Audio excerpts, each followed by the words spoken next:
Hi friends, welcome to ఎంవిసిటీ reviews. నేను మీకు ఇప్పుడు ఈ వీడియోలో అయితే దివ్యదృష్టి అనే తెలుగు సినిమా గురించి చెప్పాలని అనుకుంటున్నా.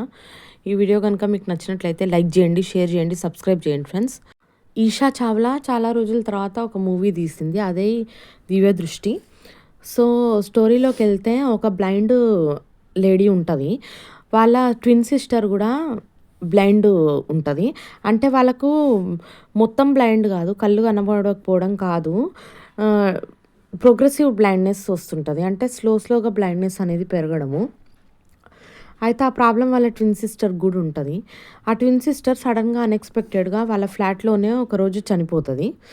చనిపోయినప్పుడు ఈమెకు ఐ డిజార్డర్ ఉన్నా కూడా అది లెక్క చేయకుండా వాళ్ళ సిస్టరు డెత్ని ఇన్వెస్టిగేట్ చేయడం స్టార్ట్ చేస్తుంది. ఈవెన్ దో వాళ్ళ హస్బెండ్ ఈమెని వారిస్తాడు, వద్దు నీకే హెల్త్ బాగాలేదు, ఇందులో నువ్వు స్ట్రెస్ తీసుకుంటే కళ్ళు బ్లైండ్ అయిపోతావు మొత్తమే, కాబట్టి మీ చెల్లెలు చనిపోయింది ఏదో చనిపోయిందా అనుకో, వదిలేసేయని ఇంత చెప్పినా ఈమె వినదు. వార్నింగ్ ఇచ్చిన వినకుండా ఇన్వెస్టిగేషన్ చేయడం స్టార్ట్ చేస్తుంది. అట్లా స్టార్ట్ చేసినప్పటి నుంచి ఎన్నో విషయాలు బయటకు వస్తాయి. అంటే మెయిన్గా అయితే వాళ్ళ సిస్టర్కి వాళ్ళ హస్బెండ్కి అఫైర్ ఉందన్న సంగతి మాకు తెలుస్తుంది. కానీ ఆమె దాన్ని పెద్దగా సీరియస్గా తీసుకోదు, ఎందుకంటే ఆల్రెడీ వాళ్ళ సిస్టర్ చనిపోయింది కాబట్టి. కానీ వాళ్ళ సిస్టర్కి ఒక ఇన్విజిబుల్ బాయ్ ఫ్రెండ్ ఉన్నాడని తెలుస్తుంది. ఈ ఇన్విజిబుల్ కాన్సెప్ట్ ఏంటో మాకైతే అసలు అర్థం కాలేదు.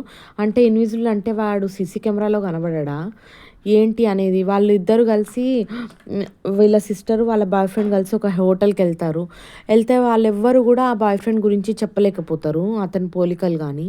మరి ఇన్విజిబుల్ థింగ్ ఏంటి నాకైతే ఆ మూవీలో అస్సలు అర్థం కాలేదు ఫ్రెండ్స్. సో కానీ ఇన్వెస్టిగేషన్ ప్రాసెస్లో సాడ్నెస్ ఏంటంటే వాళ్ళ హస్బెండ్ కూడా చనిపోతాడు. ఈషా చావ్లా హస్బెండ్ కూడా చనిపోయిన తర్వాత ఆమె చాలా డిప్రెషన్లోకి వెళ్తుంది.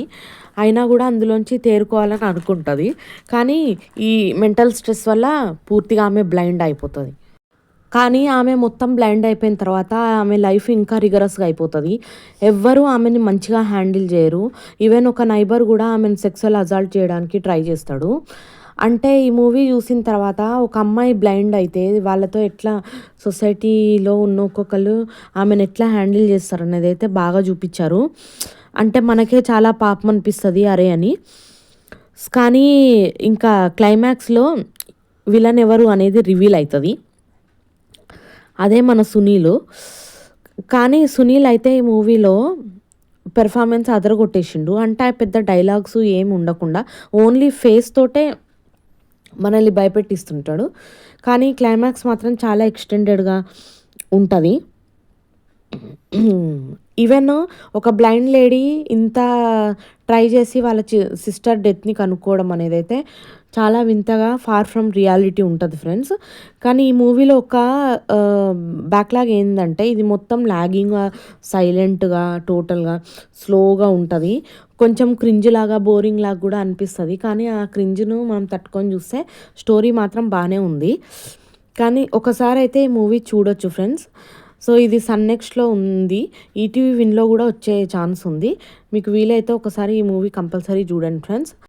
ఈషా చావ్లా హస్బెండ్గా కమల్ కనకరాజు కూడా బాగానే యాక్ట్ చేసిండు. అంటే ట్విన్ సిస్టర్స్ నేము దివ్య, భవ్య అని ఉంటాయి. అతను ఒకసారి దివ్యాన్ భవ్య అని, భవ్యాన్ దివ్య అని చెప్పి స్టార్టింగ్లో పిలిచి మనల్ని చాలా కన్ఫ్యూజ్ చేస్తుంటాడు.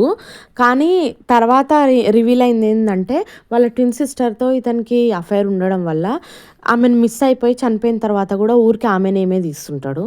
సో మొత్తానికైతే మూవీ బాగానే ఉంది, పర్లేదు, ఒకసారి అయితే చూడొచ్చు friends. This is all about Divyadrishti movie. Hope you like the video. For many videos like this on our channel, please do like, share, subscribe. Thank you.